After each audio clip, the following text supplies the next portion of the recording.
The idea is for you to be able to get to know some of our members. And today's guest is my good friend and a massive contributor to the Front Row Dad community, Eric Farewell. I'm going to be asking Eric 5 questions today. And so we rarely structure our interviews this way. Usually I'm just in the flow and going wherever the conversation wants to go. But 5 questions, we're going to dig into Eric's life as a kid. What was that like? As a dad, husband, family man today, what's a win for him? We're going to get into where life may be kicking his butt a little bit. What are some challenges? I'm going to ask him about why Front Row Dads. Why did he choose to be a member? Because he's been part of some epic masterminds and he has the ability to be a member anywhere he wants in the world. But why Front Row Dads? And lastly, what is his professional passion?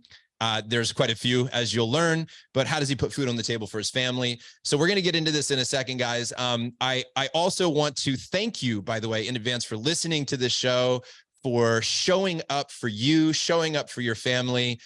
I'm inspired constantly by the men who have been a part of this community now for, gosh, 6+ years, and also by those guys who are just finding us now and are choosing to step into the world of Front Row Dads. So let's get into our conversation today with Eric Farewell. Very quickly, Eric is married to his wife, Nell. They've got 3 children. He lives in Florida, possibly looking to move. He was referred into Front Row Dads by Robert Nunez. So Robert, thank you so much. And he is the CEO of Aviator, PPG, and many other companies. We'll just say he's involved in lots of stuff. But we're going to save the big badass bio for a different time. And we're just going to get right into Eric's life. You can just know that he's legit, fellas. He's legit. This is a guy who's getting a lot done in his world. Eric, thank you so much for joining. Glad to have you, brother. And how are you this morning? I'm great, man. I love that you call my bio big and badass, not bloated and over important, because I had to put it too long, didn't read at the end of my bio when your team asked me to write one. I was like, I haven't written a bio in years. Yeah. Who am I? What have I done? I don't know.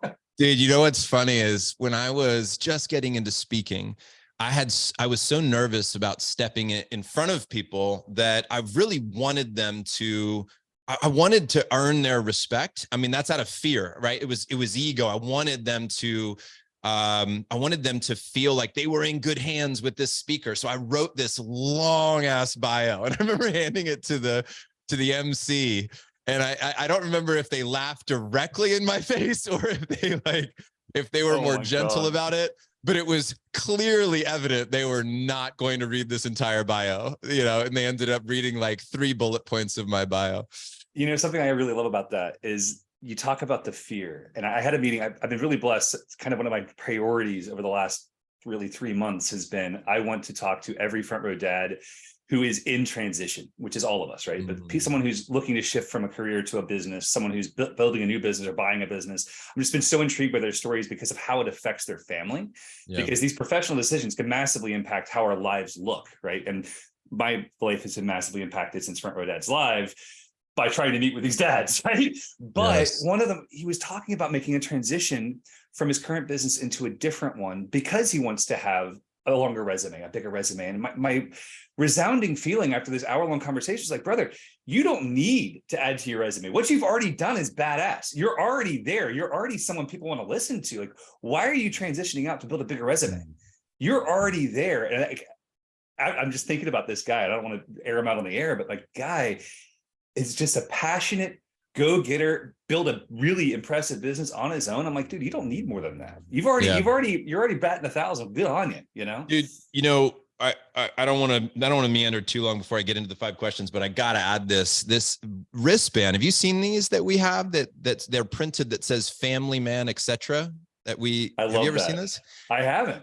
The reason that those came to be was that I read a story about David Packard, of Hewlett Packard, very successful guy. And at his funeral, there was a very simple display that had a picture of him on a tractor. And it said, David Packard, rancher, etc. Now you could imagine that the bio would be huge, right? But how beautifully simple in like, hey, he was a rancher.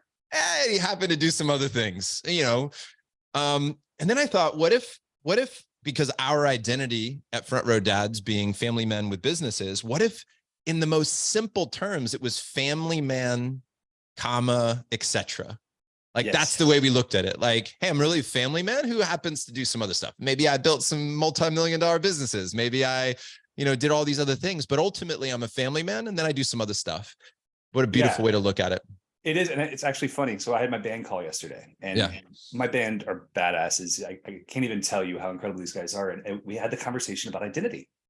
We identify like you're an entrepreneur, you're a leader, you're all these different things. We put titles on things. And I had a mentor many years ago challenge me that the only titles that mattered are whatever they put on your gravestone. Yeah. I was like, how do I reflect that? Like if we talk about our calendar reflecting our priorities, our family's our priority, our calendar should reflect it. How does my calendar reflect what they put on my gravestone? Yeah. And it's really been something that humbled me, and it continues to. And we just became a great conversation in our band of all the different perspectives of like, what do you want on your gravestone? What matters to you? Right. That's right. Yeah. Super cool. So good, man. Yeah, I'm finding myself tempted for just us to riff.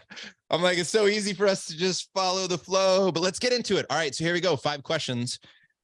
Eric, what was life like for you as a kid, man? I know that might be difficult to summarize in a brief period of time, but where does your heart want to go with that? When I first got these questions, I read them. And then when you repeated them, I sat with them, and I've been sitting with them now for weeks. And the question of how deep do I want to go? From the outside, my childhood was idyllic. I was the second born of 5 kids. My father and mother loved each other very much. They were entrepreneurial. My great grandmother started a restaurant in 1931. I worked there from the time I was 7 years old on. But from the time I was 3 years old on, we traveled 6 months a year. We selling books to homeschoolers. My parents were keynote speakers. We traveled those 6 months. We would stop every weekend. They'd speak at another conference. And that sounds epic, right? 5 kids, motorhome, life on the road. My childhood was hell. I always thought of it as this beautiful thing. And only through years and years of really great therapy have I kind of unwound the lies that I told myself. My parents absolutely loved each other, still do. They're in their 70s now, and they're taking care of my sister, who's a quadriplegic as of 2 years ago. She's the rare, actual, true story skydiving accident.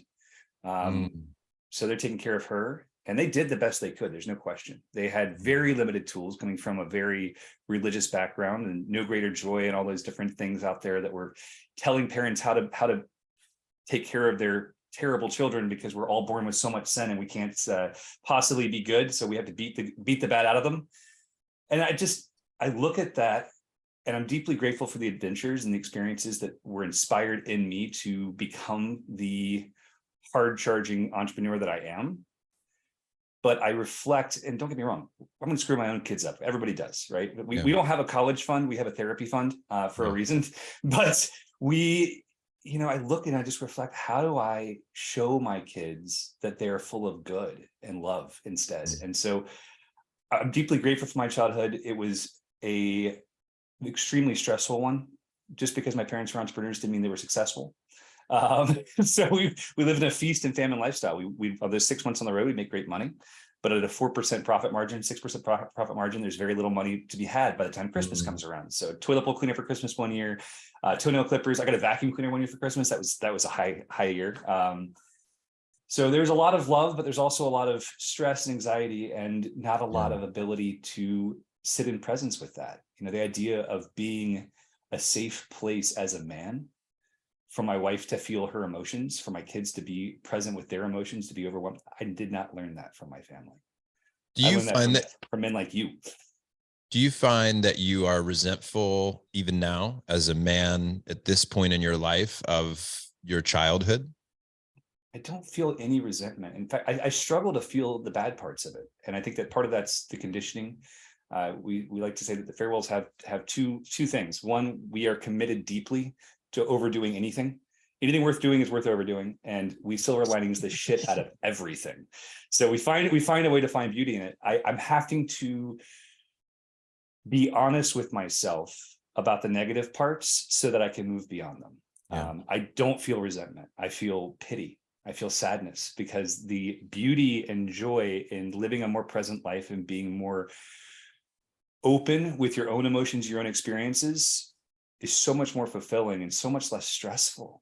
I can let my wife have her experience and have her feelings and not have to pick up that rock, not have to be, the one that's carrying everything. And I still have a long way to go, a lot to learn, but I definitely don't feel resentment.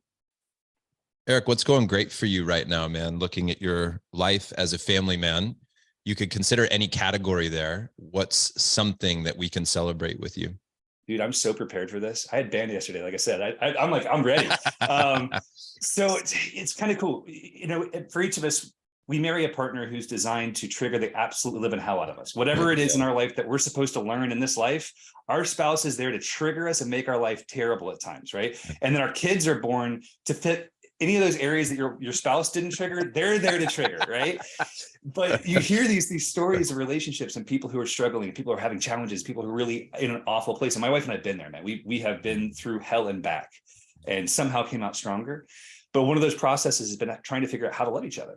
You marry this person, you have this connection, you fall in love, but then things shift, different priorities come up, different challenges, different things.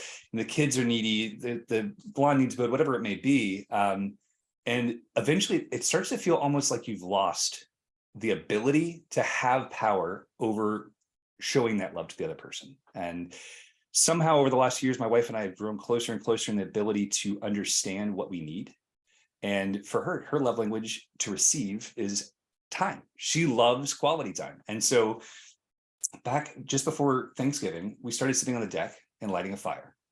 And we always, we try to watch the sunset together, be present. But it became this ritualistic thing where we build a fire and we're going to sit around that fire for 90 minutes without our phones and just be. And the kids come outside and you feel their chaos around you. And this last couple of weeks, they've been throwing sod because we've been buying pallets of sod to replace the sod that was torn up because she went away for 10 days. She's been studying eating energy medicine and she went away for 10 days. So I did the logical thing, which was schedule contractors to come and pour a new patio, schedule contractors to come clear more land so we can watch more of the sunset. But we have this 90 minutes. At 4:58, my computer closes. And in 2 minutes later, I'm outside and we're sitting together, sometimes the cocktail, sitting there watching the sunset. And that moment, that 90 minutes is so sacred. And I feel so valued that yesterday, the actual deeper part of this win is that yesterday at 4:32, I heard my wife outside my office door. She's talking to my son. She's like, "Hey, don't worry, Daddy's going to be outside in about 20 minutes." Because he wanted to get my attention for something and I was going to call and she said, "Don't worry, Daddy will be outside." Because it's ingrained. We know it's going to happen. And that's my win. My win is that I get to show up for my wife in a way she likes it and she knows she can count on it because that's not always been that way. Man, that sentence gave me chills. Like this, Daddy will be outside in 20 minutes. Man, that reliability, the consistency, the knowing, I just heard he's going to show up. Interestingly, people have asked me in the past, like, why the words front row dads? And I'm like, well, it's because it's a symbolism of showing up, right? It's a symbolism of being there and being witness to our family, to our children, to our spouses. Like that's what it is. It's about getting close to the people that matter to us and cheering them on. But it's just witnessing life. We all want to be witnessed and seen. So it's really funny. You and I had a conversation after Front Row Dads Live and we were in 1,500 different directions in 40 minutes. And I don't think you heard me, but when I came back from Front Row Dads Live, my wife turned to me and I'd given her a paper, which was my new constitution of who I am, who I choose to be, who I choose to prioritize, how I show up. And she looks at me and she says, "I want to start back row moms because I've been in the front row too long." And I was like, I love that because she knows now that I'm going to step up and be there so she doesn't have to be. Oh, that's cool. That's cool.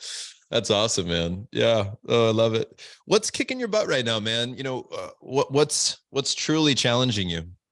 Oh man. I had the world's most annoying, awesome problem. I bought a new business in December. We bought a business called National Stoll, and it's a racing series for airplanes. So we do 11 events around the US this year, and deeper than just being a racing series, I'm passionate about flight. When you fly, it shifts your perspective. Astronauts call it the overlook effect. It changes something in your brain about how you view yourself. And so I've watched it change lives for the last 11 years. My primary business now in National Stoll. National Stoll is also a media company. And so we live stream all these events, and then those live streams get cut up into shorter videos, and we have a team there. And we're actually this year, we're our big challenge is we're launching a TV show. So we're going to have kind of like Drive to Survive on Netflix. What kind of planes are these, by the way? I mean, these are so what kind anything from a Piper Cub up to like a Cessna 185, okay. 2 seats to 6 seats. And I'll have to show you videos. And the reason why I bring this up is because people watch our videos, and the average person watching our videos right now is not just watching it once. They watch it 1.9 times because they can't believe what they've seen, because these airplanes take off in 6 feet, 17 feet, landing in 20 feet. Whoa. It's crazy to watch. And so I've got 45 million people watching our videos a year right now, and I'm trying to find sponsors. I'm trying to find people who have a national brand that we would benefit from eyeballs. And we hadn't posted anything on YouTube since November. This week we started posting again, and we got 500,000 views in 4 days. And then our TikTok hit 1 million views in 7 days. And I'm like, we're getting so many eyeballs, I don't even know what to do with it anymore, but I don't have time to find sponsors. So like what's kicking my butt is I need to find someone that wants to find sponsors because I've got eyeballs, and now we're going to have a TV show, and I'm excited about it, but it's kicking my butt. Yeah, man. You have a who challenge, right? Who's the person? I do. I think that's actually, it's perfect that I feel it's perfect that we went there, because not only am I feeling the benefit right now in my life of the right who, but this has been a big part of Front Row Dads. If I trace it all the way back to our summit, our business summit, where we brought in Dan Sullivan, who wrote the book, Who Not How, I know for a fact that's still in our community is one of the most repeated phrases of like, who not how. This is a who not how situation. That simple phrase has altered the way I look at challenges or opportunities. We don't have time to get into a deep dive here, but how might you find that person? Honestly, and you just had what's his name on from guy who started the Entrepreneurs Operating System, EOS. Oh, Gino Wickman. Gino on, and then who's the guy? I just lost his name. Doesn't matter. I got some wisdom from someone who's an author who's done crazy things. He founded EO. He's just a super sharp guy. And when I was trying to find a COO, and he looked at me and said, Eric, don't recruit. Don't go out trying to find someone. Don't even post the job. Just talk to your friends, because you already know the right person. And what was so inspiring, and I've had this conversation with all my bandmates, the same challenge, right? Now having it with you and with this podcast, people being able to share this conversation of who the person will come out of the woodwork, and it will end up being someone that I trust much more readily because it's coming from a recommendation from a friend. So I've just been 100%. So blessed by my community. That's so cool. Yeah, that's how I have found most of the incredible teammates that I've had the fortune of working with, for sure. Yeah. Vern Harnish. Vern, I'm sorry I forgot your name. Yes, of course. I thought that's who you were talking about. Let's talk about why Front Row Dads. Currently a community of 300 guys from 14-ish different countries. You've been a part of other masterminds. I said earlier. Why did you choose to be a part of this community, and why are you staying?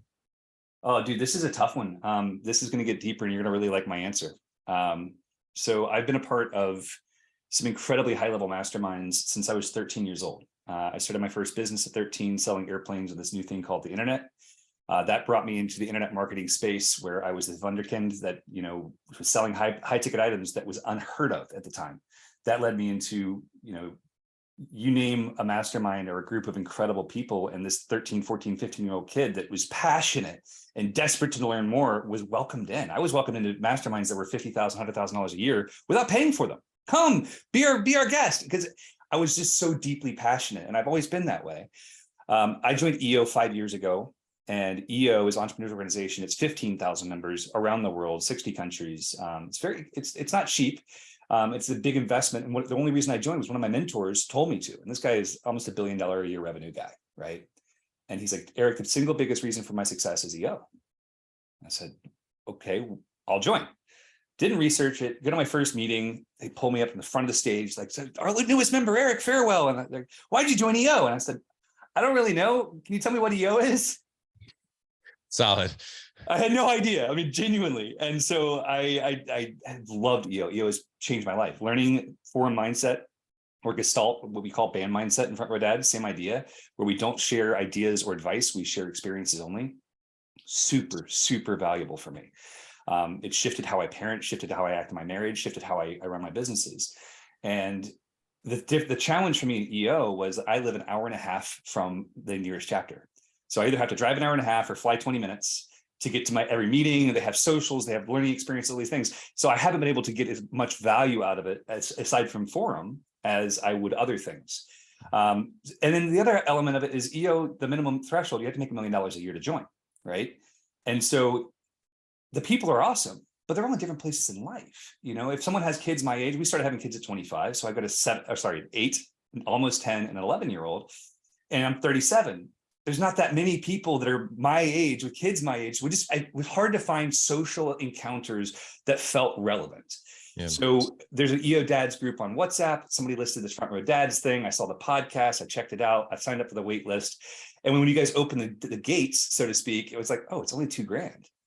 You know, for reference, like EO, the average chapter dues are 10 grand. You know, unless you're in Mumbai, in which case it's 100, right? It's a lot more money. And initially, my experience with Front Row Dads, I didn't find the same value I found in EO. And then Front Row Dads Live happened, and I've been through a ton of these healing type, deep dive self, you know, let's get to the grief, let's go through the hard shit, let's go and be men and do the hard stuff. And it was the best one I've ever been to. Best thing, like, aside from the marriage conference that saved my marriage, it was the best event I've ever been to, hands down.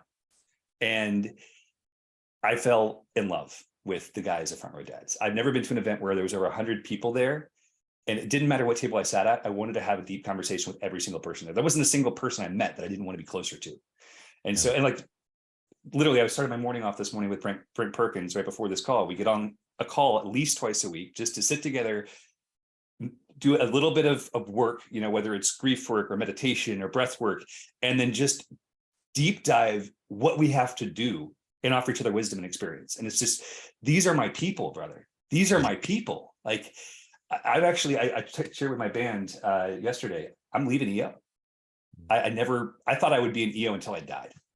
I'm going to leave this year. This is my last year in EO. And I struggle with it because it's like a part of my identity. We talked about titles earlier. Being an EO member has been a part of my title. You know, I can walk up, oh, what chapter are you from? It's like, you know, it's a brotherhood, but Front Row Dads is better. And if you put into it the time and effort to connect with the other men in this group, it will pour into your life so much deeper than any other mastermind, anything else out there. The bands now, I mean, I had a little to do with how they're being run, but I'm just blown away by the value, because right now I've been in 5 band calls this month, right, with new bands, and just watching them interact and pour into each other. It's unbelievable, guys.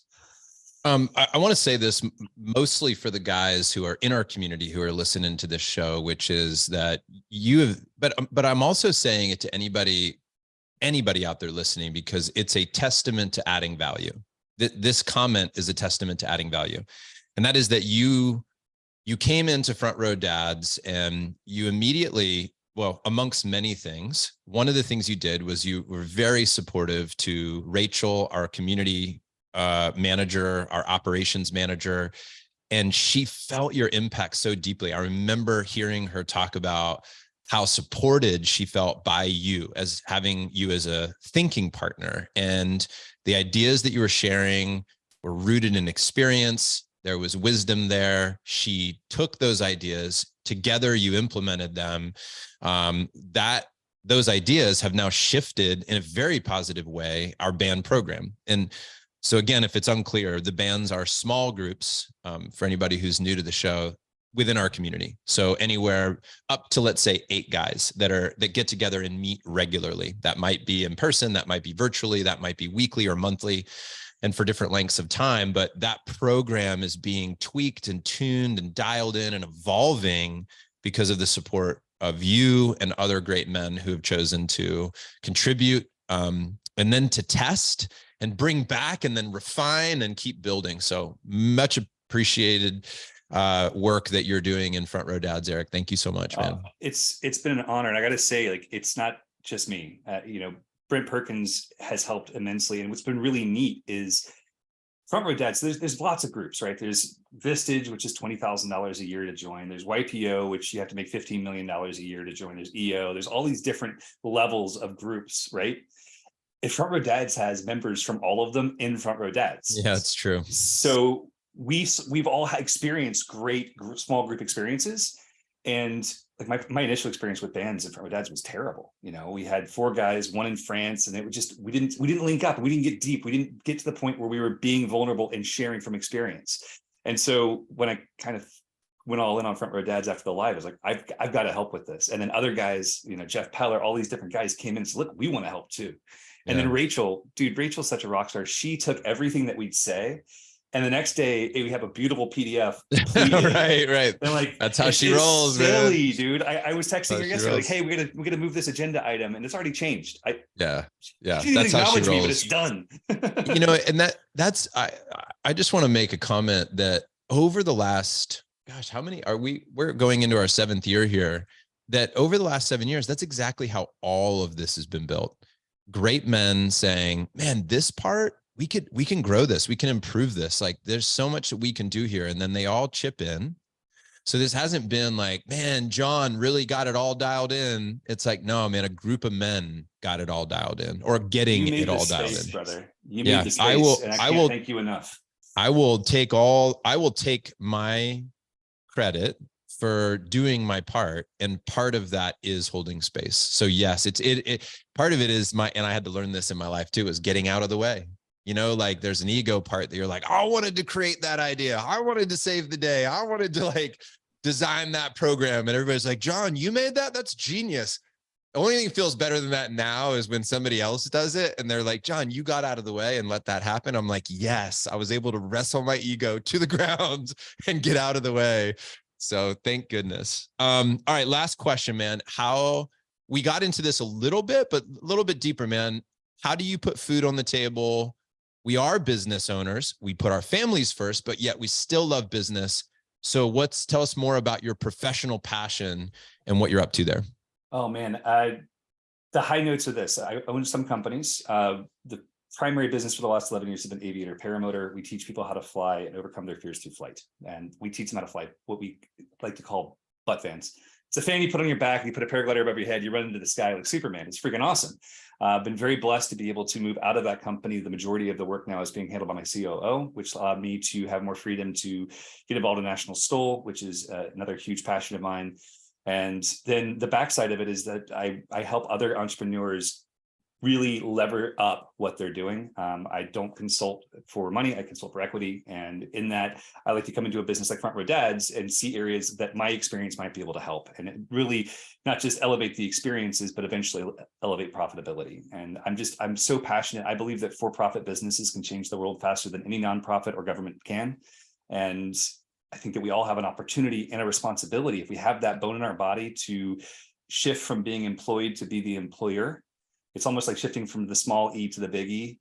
We get to give back to others. We get to do more. We get to help make more lives better through our passions and our ideas. And so I don't have to go long. I just love watching what things do. And over the last 2 months, 3 months, basically, I've worked at Front Row Dads, and it's been great. Yeah, dude, we're feeling your impact, buddy. Thank you so much. If guys wanted to go see these videos that you were talking about, what's the YouTube channel? So the easiest way is just go to ericfarewell.com. It's ERIC. It's all there. Farewell, like you say goodbye. But youtube.com/aviator is the home of our paramotor content, with some airplane content, and then anything else, nationalstol.com or youtube.com/nationalstol. All right. Well, Eric, thanks, man, for the convo today. Always great to spend some time with you. Gentlemen, for anybody out there listening, I want to say thanks for joining the Front Row Dad. You can call it community, brotherhood, movement, doesn't matter. The point is, these are great men who are getting together, having conversations that most men will never have in their lives. They're courageous, they are honest, they are open. We're having a lot of wins together as a community. We're getting our asses kicked together as a community, but the point is, we're not supposed to do this alone. And on that note, by the way, as we record this, we are a couple weeks away from our Vibrant Health Online Summit. This is a half-day event where we take a minute to figure out, where are you with your health? Where do you want to go? And how do we get you there? This is a community event, so it's not just sitting and listening to people preach at you all day. You're in conversations, you have a chance to think, you have a chance to get clear, take a step back from your business, take a step out of your normal day-to-day routine, because some of that routine is helping you and some of it isn't. And we want to figure out what's going on there. That's coming up. You can get more information at frontrowdads.com/summit. And if you'd like to become a member of Front Row Dads, as we record this, there is a wait list that is being built. So if you want to go to frontrowdads.com, you can join that list. And then when we open up the Brotherhood, you will get an email or an invite so that you'll know when the doors open. That's it, guys. Run through that door. Run through that door. Thanks again for being here, Eric. And thanks for listening, guys. We'll talk to you later.